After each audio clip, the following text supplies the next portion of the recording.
Hi guys, welcome back to Infinite Possibilities, the podcast where we explore the lives of amazing people, their choices, challenges and opportunities. And today I have a very special guest, Marion. Hello, thank you for having me. So, Marion, what do you do? What's your job? Well, I have described it as a bit of a patchwork career, but what I do is connect people with themselves, each other, and their own potential. So I'm a teacher at heart. I'm a coach, a trainer, a facilitator, and what it all comes down to is helping people connect with themselves to be better. Yeah, that's amazing. So we really want to know how Marion got to where she is today. So we're going to take a back step. So Marion, what kind of child were you like growing up? I am one of 4 kids, and we grew up in the jungle with no neighbours. So wow, yes, wasn't expecting that. Well, we were off the grid. We had our electricity either came from a diesel generator or from a hydroelectric scheme that my dad put in because he was kind of clever like that. And it was about I don't know. We were pretty self-reliant. You know, we'd run up the creek. We'd go out on our bicycles. We were taught to be self-reliant, to be safe, to look after each other, and I think that's carried through a lot now. We're still a pretty close family. And my mum and dad still live in the jungle. And I can remember things like, said to mum, I just feel like screaming. And she said, oh, go and do it up the back of the generator. No one's going to hear you there. So, yes. Wow, your mum's a very practical woman. Yeah, it's very practical. Very practical. Yeah, but I love how she didn't sort of try to restrain you. She was just like, you do it, just out of everyone's way. Yes. Yeah, pretty much. But I think you need that when you have 4 kids. Yeah.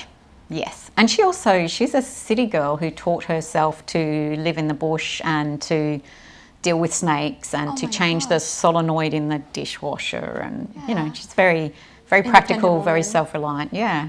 And, when you've got no neighbours, and we used to get flooded a lot of the time, so there was no one else there. You had to look after yourself, really. Yeah, that's cool. And do you know why she went from city girl to jungle girl? Well, mum and dad actually met in Papua New Guinea, and they moved to Far North Queensland. And I think the reason that they moved out into the bush was so that other kids wouldn't break our toys. Oh. Also, mum milked a cow, so we moved out to be closer to the cow. Yeah, she made it. We made our own bread. She milked the cow. We had chooks, grew food. Yeah, that's so cool. Like sort of like from one extreme to another. Yeah, very. Well, not really, because although she was from Sydney, I guess they grew up without much. So they mended their own clothes, made their own clothes, grew their own food. It comes from when you don't have much, you make the most of what you got. Yeah, resourceful. Yeah. Yes, resourceful. Yeah. Yeah. So Marion, tell me more about school. No one to break your toys. So good life or not so good? Pretty lonely. Yeah. I mean, when you're fighting with your sisters or brother or whatever, there's no friends, and we didn't use the telephone or anything like that. Like the telephone was for emergencies. Oh wow. Not for having a yarn with people. And yeah, school was also quite small. There were 9 kids in my year 7 class, 16 in my year 12 class, so it was a pretty small town. What that meant though is that we got pretty good attention from teachers because there weren't that many kids in the class.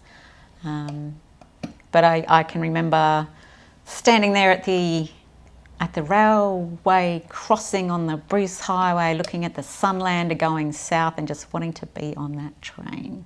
Wow, so you sort of wanted to leave the small jungle. Shit, yeah. that was beautiful. Could almost be a movie line where you can hear a pin drop. Yeah. But now I can't wait to get back there. I get back there every chance I can. I go back to the jungle. I go back to mum and dad. I go back to all the things that I hated doing when I was a kid, like weeding and, we don't have a cow anymore or anything. But yeah. I want to get back now. I've lived and worked in some different places around the world, in London, Moscow, in Italy. Yeah. And someone said the other day, don't you miss travelling? Can't you? You must be dying to travel again. And I'm like, no, I just want to go back to Josie Park. Just want to go back to the jungle and the cassowaries and the Blue Mountains and my mum and your daddy. Yeah, that's so sweet. Going back to your roots. And maybe you've also gotten that travel bug out of you, if that happens? Maybe, I don't know. I just really feel pulled home at the moment. I want to put my feet in the creek and Yeah. And with the glory of the internet, you know, I can work from there. So Yeah, that's so true. yeah.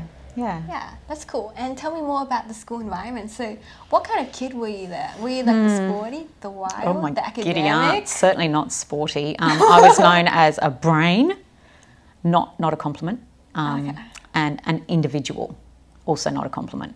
Wow, so that like the most basic of basics. Like, Yeah, a brain, you're a brain. You know, it's not a compliment yeah. to be brainy. So you were smart, Apparently. apparently. Yeah. Now it is a compliment. It is now, yeah, it wasn't then, no.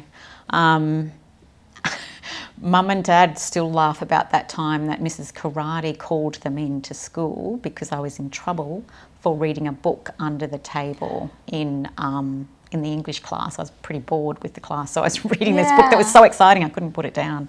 And so she confiscated it. It's like, no reading in English. Hilarious. Yeah. Yeah. Wow. So almost the school system was a bit slow and Oh, no, I mean, it was the 70s and 80s. yeah, it was just Yeah. boring. Well, in primary school, I was allowed to, when I finished my work, I was allowed to read. The problem with the secondary school was that I didn't want to finish my work. I just wanted to read. So, yes. Yeah, I guess I wasn't very engaged in some cases.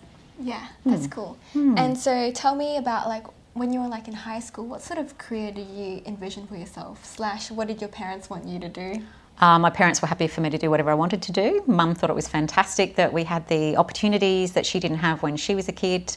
And Dad was very supportive as well. They were just happy for us to do what we wanted to. I wanted to be an actor and I wanted to go to NIDA, but you had to be 18 to go to NIDA and I was a year younger than everyone else. So I was like, I'll just go and work for a year. And, you know, this was the 80s. This is before gap years and stuff. So I thought, well, I'll just go and do a Bachelor of Arts because what else are you going to do? Yeah. And then from there, I studied Russian and psychology. Ah, yes. And that was before the invention of positive psychology. So a lot of what I do now in terms of my coaching and leadership development, it's, you know, kind of not based on my own studies my own formal studies, but more in terms of what I've learnt since then in my own practice and also, you know, research, because you don't have to be doing a degree to read stuff and learn. And the Russian was because I had this idea that I was going to be a foreign diplomat. Yes. What happened to the acting dream? You didn't keep it alive? Well, it just, I couldn't see a pathway to that. It just didn't seem realistic. I couldn't get into NIDA because I was too young. Dude, just wait a year, have a gap year. Hello, fun. Yeah, that did not occur. Yeah. I mean, it did not occur to me to do something like that. Yeah. Oh, that's cool. And so how were you finding that major? Did you sort of be like, Russian psychology equals psychologist? No, equals foreign service. Like, be a diplomat, speak Russian, understand the psychology of different cultures and, you know, go and rule the world. Unfortunately, my Russian I wasn't that good. When I did get to Russia, the one thing I could remember to say was "Yalina studentka," which means I am a lazy student.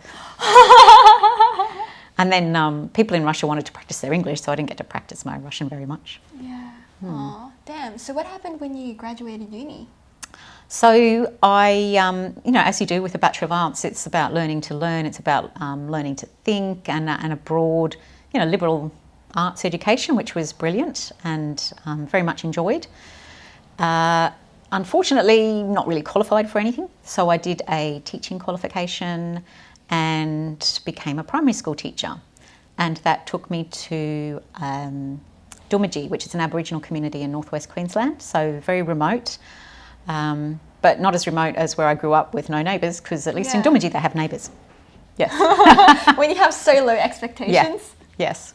But out west, you know, it was super dry, whereas where I come from, it's jungle. So that took a lot of getting used to, and also very flat, no mountains. Oh, okay. Yeah. But, and culturally very different, of course, because it's an Aboriginal community. So I learned a lot about Aboriginal culture. Obviously, just what I learned there as a white, very young. I was 20 when I got there. Pretty ignorant, very ignorant. Yeah. Still reasonably ignorant, but open to learning all the time. Yeah, that's cool. And how did you get placed there? Was it something that you put your hand up for? I put my hand up for a job, and that's the only place. So the way that the Queensland education system works, you put your name on a list and they send you away. So I had actually just signed up for Centrelink. Yeah. It was sort of mid-January, and I got the call and they were like, "Would you like to go to Doomadgee?" And I said, "Sure." "Where is it?" And yeah, off I went. Yeah. About 2 days before my 21st birthday. Oh, wow. Scored yourself a job. Yes. And how was that experience as a 21-year-old going to the, I guess, quotes, foreign lands?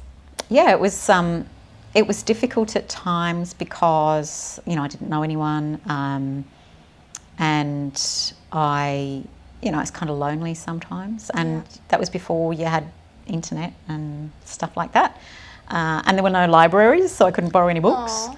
But I made a lot of friends, and local people took me camping or fishing and that kind of thing. So I learned a bit about their local country.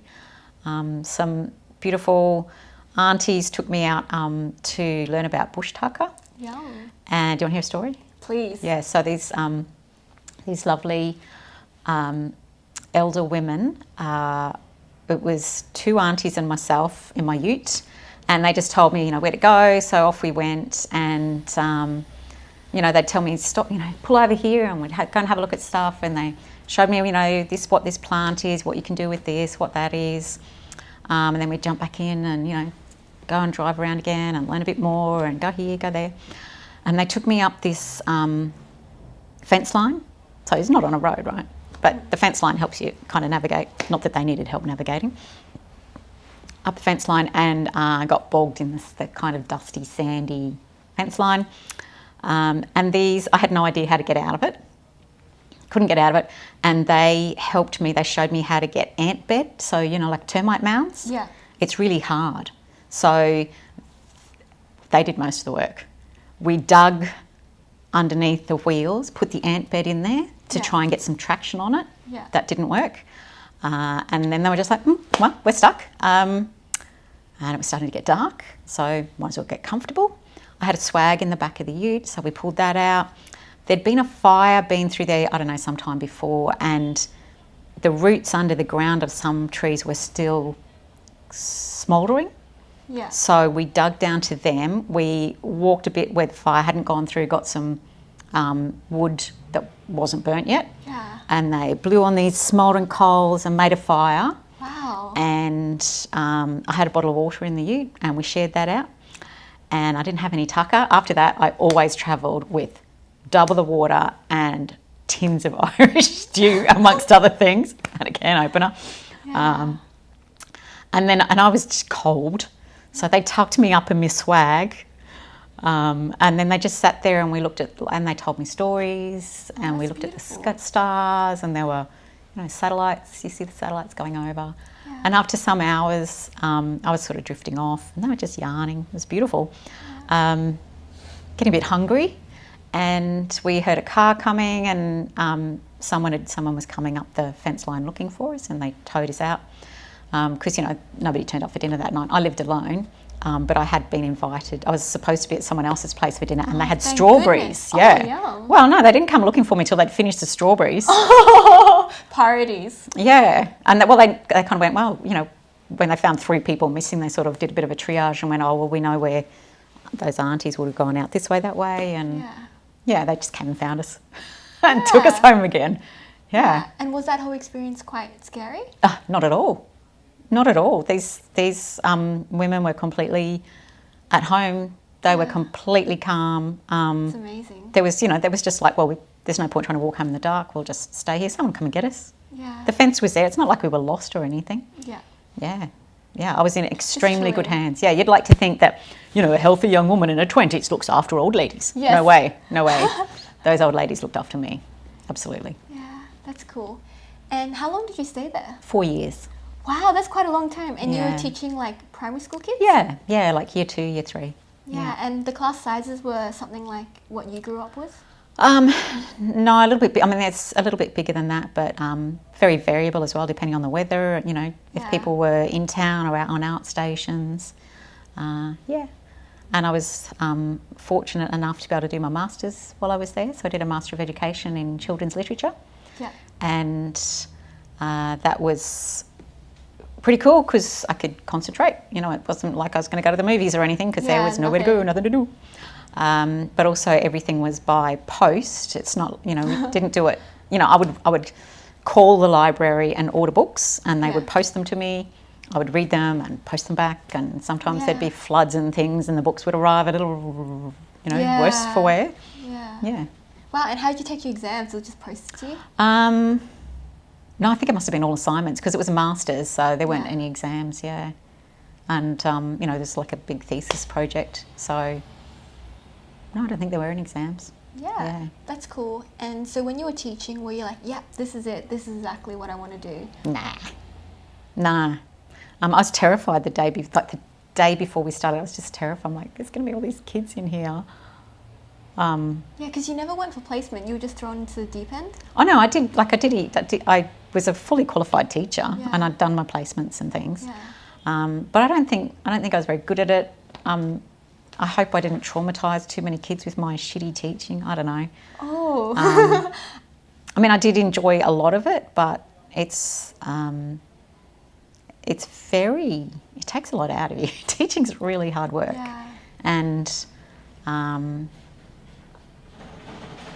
suppose I was pretty young and ignorant, and I mean, I went from there to when I went to London. I was teaching in London, and I ended up, I stopped teaching because I was just angry all the time. And I thought, I can't inflict myself on these kids anymore. I was under immense pressure from the other teachers. The other teachers were a bunch of bitches. Because there were like inspections all the time. The regime in the UK at that time was really prescriptive. You couldn't do anything creative. You couldn't respond to children's needs or interests or anything like that. It was, you know, you had to do lockstep. And the other teachers were, you know, I got there in the middle of January. It snowed, it was cold. I had kids who, a lot of them were not English first language, and they enjoyed the cold about as much as I did, and they're expected to go and run around this concrete playground in snow. It's like, how about we all just stay in here and huddle around the heater, kids? It's just ridiculous. And the other teachers were, they didn't like the amount of noise that I made. They didn't like the amount of noise that I tolerated from the kids. So you asked what I was like as a kid at one stage. Apparently I was quite loud. And at one stage I can remember my neighbours in Dormagee going, oh yeah, she shouts at the kids. She shouts all the time. Even when there's no one at home, you can hear her shouting or singing or yelling and carrying on. Mum says when I was a baby one time, she thought, what's going on? And she came into my room like first thing in the morning, and I was lying in my cot, making bird noises, like singing to the birds. So, I'm not necessarily one for making sense or silence or doing things quietly. So I was under the extreme pressure from these other teachers to keep the kids quiet. And it's like they're like 4 and 5 year olds. Let them, like, you can't just have them all like little eggs in a crate. But the kind of the final straw was when it was my class's turn to do a collage, like a mural. And it was the hungry caterpillar, the very hungry caterpillar. I love it. So we cut all this stuff we made and we put it up, and it was a really collaborative effort from the kids. And the other teachers came along and went, that is not good enough. That looks like a 5-year-old did it, and they pulled it all apart and redid it. And I'm like, they are 5-year-olds that did it? And I just couldn't cope with them and with the way that I felt like I had to be so cranky to get the kids to do stuff. What saved me was saved me as a teacher, for my self-respect as a teacher, was to go and be a relief teacher, so supply work. Different school every day, and I was never angry or down or whatever, because I could just brush it all off at the end of the day because I'd go somewhere different the next day. So that was fantastic. I could be creative, I could connect with the kids.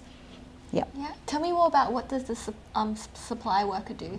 So it's like when somebody's sick or they're on just a replacement. Teacher, right? Relief teacher, Oh, so does that mean were you working as a full-time teacher as well as being a relief teacher? Nope. Just relief teacher? Just relief teacher. I went to a different school every day, different kids, different age, yeah. And it was great. I loved it and I was really good at it. Wow. And so what is it about being a relief teacher that, like, you're essentially, I guess, doing the same job but in different places, so you never really can accumulate, I guess, that criticism over time? Exactly. You don't accumulate the aggro. Yeah. If there's some horrible kid, you never have to see them again. If there's a horrible teacher or parent, you never have to see them again. Unless, of course, you get invited back, which I often was, because... Oh, no. But when you're going into something... It's very detached. No, it's the opposite of that. I could be 100% present and not be flogged by what Ofsted was going to do or what, I don't know. That kind of stuff and I guess that's why I enjoy being a consultant now as well, because I can work with someone, an individual or a team or a project, and be 100% there for them, but then put it away and go on to something else. So it's not that, I don't know what it is about being able to just keep moving. I guess it's like flowing water instead of stagnant. Just seems to work for me. Yeah, that's cool. And was there enough work being a relief teacher every day, or did you have weeks? Nope. Someone was sick all the time. London's a really big city. Yeah. Lots of schools, lots of teachers. Absolutely, yeah. Yeah, okay, that's amazing. And then what happened next? The supply agency that I used to work for recruited me in to be one of the team. So I became a recruitment consultant. Wow, Yeah. And that was kind of like, did you just jump at that opportunity? Or? Yeah, it seemed like a great idea, but it was very hard to go from being a school teacher to being an office worker. Yeah. A, I was on a computer all the time, so I went blind. B, it was really physically tedious to sit still all day, and I would go to sleep. Yeah. I couldn't cope being still all the time. Yeah. Because I was used to being on my feet all the time as a teacher. Yeah. So sitting down on a computer or talking to people, I would be yawning and... Very professional. Dribbling, which had never happened when I was a teacher because I was always able to move around. Yeah. So in retrospect, a standing desk would have been great to have been able to have that. Yes. Yeah. And then I went from there to Italy as a teacher of English as a foreign language. Wow. And what made you want to travel? I always wanted to go to Italy. I studied Italian in high school. Oh, nice. And so I wanted to go to Italy more than anything because I wanted to really improve my Italian. And, you apparently need to live there to do it. Yeah. So, Who doesn't want to go to Italy? Wow. Amazing. And how was your experience? Did it live up to expectations? Yeah, it was fantastic. It was almost like I lived with two other young women. One was English, one was from the US, and me. So we were like three flavours of English speaking. Yum. So it was fun. It was good. And it was a real, an immersion in a different culture again, which is cool. Yeah. That's cool. And then what's next? In my timeline? Yes. I came back to the UK, got married, had a baby. Wow. And then eventually we all came back to Australia, and the baby's now 20, big baby. Aww. And so work-wise, I was still being a recruitment consultant. I went back to that when I went back to the UK. When I came back to Australia, my little one was about 3 at the time, and then when they started primary school, it was the first year of prep, and I went in there and there's all these adorable little children, and they had brand new materials and things because it was the first year of prep, and I was like, I want to be a teacher again. I just want to be back in the classroom. This is just beautiful. And then within about 2 minutes, the noise level of all these little kids was up to here, and I was like, let me out of here, I can't cope. Yeah. I go. So then I got into education and training of adults. Yeah. So worked for Department of Primary Industries as an education and training officer. From there into community engagement. So, and from there into the kind of facilitation.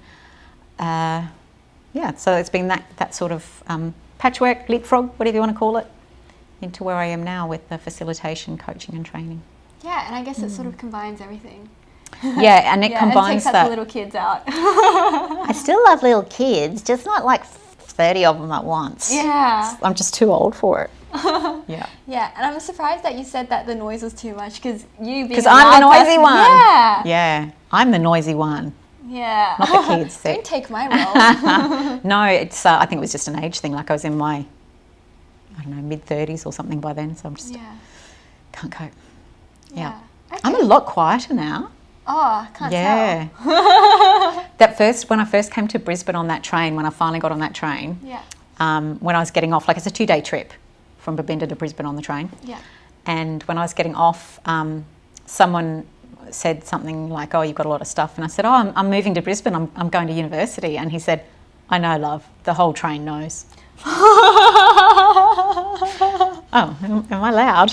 Yeah. No. Do I talk a lot? Do I talk to strangers? Yeah, I guess I do. Yeah. Okay, that's cool. And tell me about coaching and why you fell into it. So I think it's an extension of, I've been trying to kind of get away from being a teacher ever since I was a teacher. And you do those kind of assessments, what sort of job should you have, that kind of thing. And they always say I should be a teacher, and I'm like, I don't want to be a teacher. But it turns out I think I really am a teacher. So the coaching is a way of I don't think it's not about teaching facts. I've got nothing to teach anyone in that regard, but it's about connecting with people for their development in a way that is aligned with their own potential and purpose, their own strengths and values, and I call it inherence or inherence. I don't even know how to pronounce it because I've only made it up myself. But it's kind of a metaphysical term, and it is about what is inherent. So it's about what's innate, and it's about trusting those answers that people have within them, which is a key tenet of coaching. Yeah. Yeah, that's amazing. And how does one sort of start their own coaching business? Well, I started my own business with a couple of fortuitous redundancies. Yeah, got made redundant, a couple of times. So I thought, blow this, I'll start my own business, and then I shall have a fantastic boss, which I do. Yeah. And just really wanted to bring together, I do love designing bespoke training programs, so working with a client who has a particular need for teams maybe, forming a new team or developing a direction in a team, so that kind of training, love that. But also the taking that up a level to the coaching around really helping people find their own path, find their own direction, and me not having any answers at all. It's about really holding space for the coachee to find their own answers and listen to their own answers. Because I have, I had it written on my hand yesterday actually. So my kind of thing is, WWKD, like, what would Karen do if you're in a particular situation? And that's from a boss I had many years ago now who, I was not coping well with a new job. Yeah. Kind of basically I was going home crying every day because they were about and I was a bit lost, and he said, be the person we hired you to be. We know you can do it. We have every faith in you doing this job. I know, I know you can do it. Just do what we hired you for. Be the person we hired you to be. Be Marion. Yeah. So, and I often say that to people when I've had a leadership role and they're like, I don't know what to do. And I say, well, you just ask yourself, what would Karen do? Oh, that is so funny, because I've heard the spin-off where you think of all the people you admire and you think, what would they do, rather than looking internally? No, what would, because, it's like, what would Jesus do? What would Dolly do? Yeah. And much as I love Dolly, I'm not Dolly. She's not in my shoes. Yeah. And I couldn't walk in her shoes because she wears heels like that. Oh, fantastic. But it's not, the right thing for me to do is the right thing for me to do. And I have to understand what that is. And I do know the right thing for me to do if I give myself the time and space to contemplate it. Yeah. So whether it's in where I've been a people leader or in a coaching role, it really is around holding that space for someone to understand their own motivations and purpose and drivers, what their goals are, and then what the options are that are open to them, and the steps that they need to take to get there. It's not for me to tell them. So that's, and I guess a pure coaching model is really, it really is around holding that space and not telling people what to do at all. Though we do, there's different models of coaching, and I work with some fantastic collaborators, and it's about providing people with what they need at the time. Yeah. Oh, damn, that's cool. And to be a coach, was there any sort of bar where you had to, I don't know, do a certain XYZ before people recognised you? Or? I have done a Cert 4, so there's a Cert 4 in coaching that you can do. So I put that up there next to my Master of Education. I've got a Cert 4 in coaching and a Cert 4 in adult, in workplace training and assessment as well. So I'm qualified, didn't just get it out of a Weet-Bix packet. Yeah. And so tell me, who are your clients generally? So sometimes they are team, so it could be in a team basis where I could be asked to help a newly formed team to set their expectations, like set their ground rules and how they're going to work together, what their goals are and what their work styles are to progress. Or it could be at a leadership level, so a leadership team that really need to bed down their ways of working. They could be a bit dysfunctional at times. So having a coach come in to help them, they might do some leadership, like 360 kind of assessment, that kind of thing, get that sort of feedback and understand where they want to go with it. Or it could just be an individual, so as part of somebody's professional development. Some organisations, they've kind of got a book. We do this course, and sometimes it's not about the courses so much, it's about, who do you want to be, where do you want to be, and connecting one-on-one through that.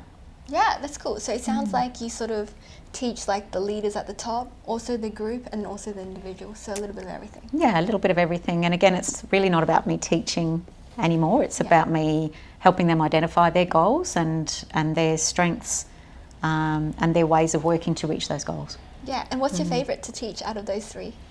Not to teach, to coach. No, that's cool. That's cool. Probably in a kind of team setting, that can be really challenging, especially if there is some dysfunction there.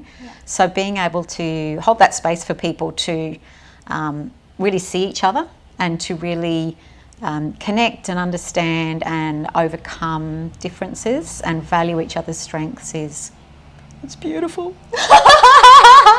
Yes. I really genuinely believe in the strength of diversity. It's something that's fantastic to see. Yeah, that's cool. So do you have an example off the top of your head about how you sort of ran one and the tears brought to the eyes? And Actually, it's not quite that so much, but I was just thinking in terms of the diversity. So I work with a charity called Dream Big Australia, and my business model is 30% of the work that I do is kind of for free. So when I grow up, when I can afford this, I want it to be 30% is paid, 30% is gifted, and 30% is me kind of enjoying myself. And I don't mean watching telly and having a scotch. I mean doing creative, fun, whatever. I don't even know what I mean, because I haven't got that 30% of being able to afford the other 60% yet. And I know that maths doesn't count. Anyway, so so working with Dream Big Australia, so this is a charity that helps, it supports women in STEM studies to connect with employers. So it helps employers diversify and meet their diversity targets, but also helps those women who are studying, women and non-binary people studying STEM or even STEAM. So we empower women to dream and succeed in STEAM careers. And I should probably let the founder of the charity speak for this. But anyway, what I love about this is that you can, through our program, which is called STEAM Ahead, you can really see the students who are doing this course that we've created. We teach it. We facilitate the learning. We don't teach. We facilitate the learning. Facilitate. You can really see them gaining confidence and understanding their own capacities and strengths and really building on that and just, you never stop blossoming, in my opinion. But you can really see them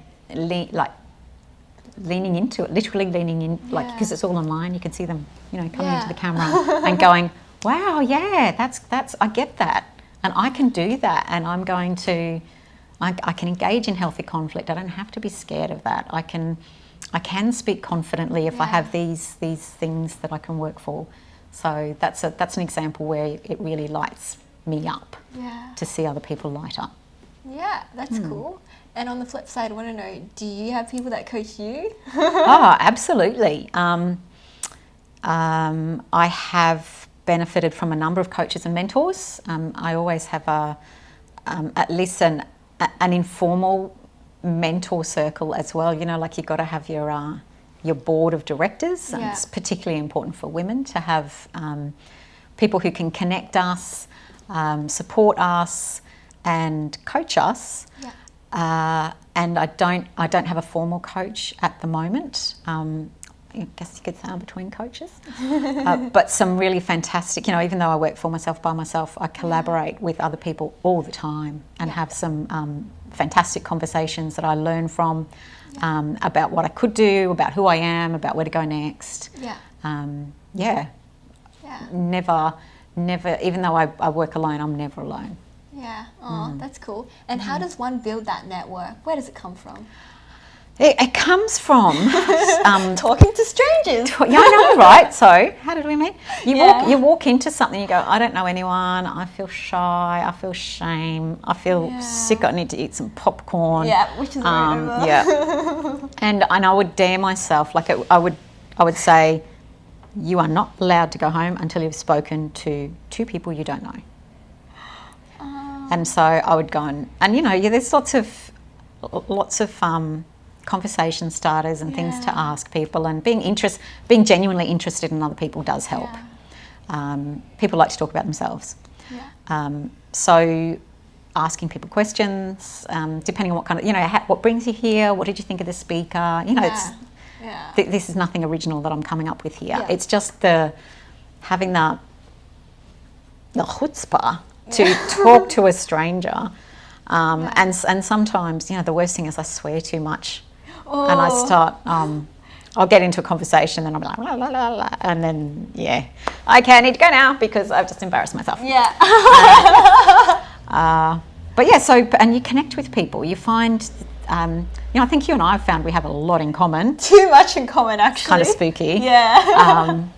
But I find I have a lot in common, maybe not this much, but a lot in common with many people because we're all human, right? Yeah. And when you get to that base level of, not base, but basic, but that bedrock of people, we have a lot in common. Yeah. Oh, that's amazing. So one of the things that really stood out from our first conversation was Marion's wild story. So I'm not really sure which one you want to like sort of talk about. There was that pool stick story, nudge nudge. Pool cue, the broken nose, the broken everything. Yeah. Feel free to choose a body part and elaborate.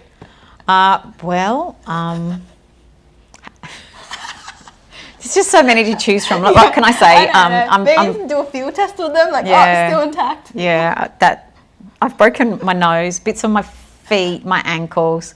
I have an incredible. I won't show you the scars, but I smashed my right leg and ankle, and I got it was all reconstructed with titanium and screws. Wow. And I was really, really lucky that they just happened to be on duty in emergency, a world-class orthopaedic surgeon. Wow. Lucky, unlucky you. I mean, I have the best unlucky luck, honestly. Yeah. Like that time that I was in a car accident and was on the way to Mount Isa Rodeo and smashed the car, and the car was so badly smashed that even the can of Irish stew was smashed. Oh. That's how bad it was. I wasn't driving. A friend of mine was driving, and we were almost unscathed. And it's a very like outback roads that don't have a lot of traffic on them. But we were super lucky. This bus coach load of grey nomads came along. Yeah. And they just picked us up and dusted it off and first aided us and picked up all the stuff and took us off to the nearest station to clean up and make phone calls. And lucky, unlucky. And then someone else was saying they'd also been to go to the rodeo. They had the worst luck. You carry 2 spare tyres in that country. They got 3 flats. Oh, such bad luck. And I'm like, yeah, your bad luck does not compare with my bad luck. Yeah. Yes. Yeah, so lucky, unlucky. Yeah, that's crazy. And why do you think you have so many injuries? Because of your adventurous spirit, almost? Maybe an adventurous spirit, maybe a poor sense of judge of distance, hand-eye coordination. Coming back to the do sports when you're younger. No. Not sporty. No. Yeah, but I love that, you still are like putting yourself out there, like still accumulating a list of broken bones and whatnot, but like it doesn't stop you. And like, why doesn't it? Because I'm so incredibly grateful that I can even walk. Yeah. Not everyone can, and some people do incredible things with wheelchairs. Some people are completely, they work and live from bed. Yeah. People are, again, that indomitable human spirit, to not coin a phrase, but people have such capacity, and I've spent long enough, a day in a wheelchair was long enough for me to go, I can't open the dunny door. How do people do this? Yeah. I know an incredible young woman, her name is Catherine, and she uses a wheelchair, and she taught me a lot about, this is before I'd had a stupid accident and ended up in a wheelchair for 5 minutes. 5 minutes, that's pretty unlucky. Lucky, yeah, like 2 or 3 days and I could walk again. Yeah. So that was good. That's when I broke my back. But so what I learnt from Catherine was that, we have disability standards in this country that, you need to build things to a standard so that things are accessible.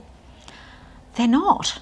Yeah. They're not. We have toilets that meet the accessibility criteria that I cannot get over.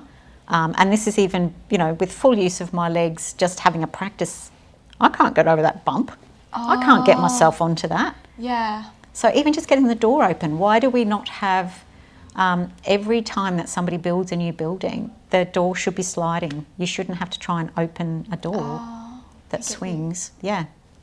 And when you design things like that, sort of disability first, then you make things easier for everyone. Yeah. It just lowers the barriers. So it's not about people who aren't able to do things. It's about environments where everyone's able. Yeah. Oh, that's amazing. Yeah. Yeah, we're nearly at the end of the podcast. Just a few more. Cool. Well, why do you look so excited? I know. I'm like, that time went really fast. Okay, so we want to know sort of like, what does a day in the life look like for you? I know you answered before, but let's repeat it for the podcast. Okay, it is fairly mixed.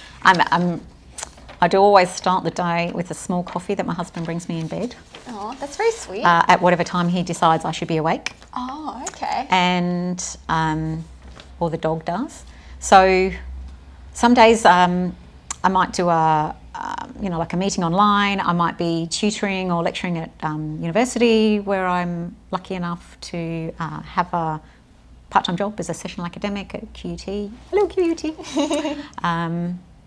And then maybe I'll go and have a catch up with someone. I might have an hour coaching session with somebody, maybe online or maybe in person. I like to do it in person where possible, but with the joy of the internet, you can coach all over the world. So that's great. And then maybe I would work on a project, do a report for something else that I'm doing, walk the dog, do the dishes, do some crochet or actual patchwork. So my patchwork career, which is an analogy for this hopscotch kind of career, I also do needlework. Amazing. Yes. I like making quilts. Yeah, wow. And did that come before you actually knowing that patchwork career term? Yes, probably. Yeah, I've been doing patchwork for many, many years, and probably I still had a linear career path at that time. Yeah, so the patchwork thing's kind of new. Yes.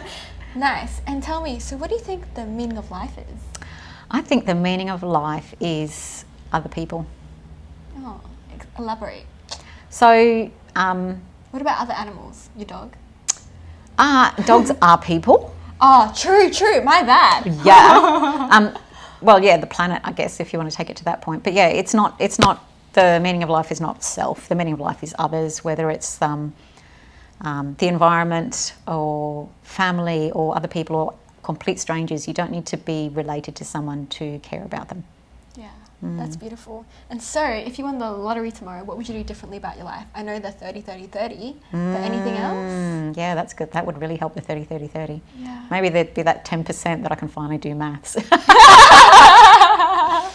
No, it would be, obviously, pay off everyone's mortgage that I'm related to. Not everyone's mortgage, that's a bit too much, but at least family. Do you want to pay off mine? Remind me when I win 50 billion, sorry. Yeah, yes, sounds good. yes. And, buy my child a flat or whatever they want to live in.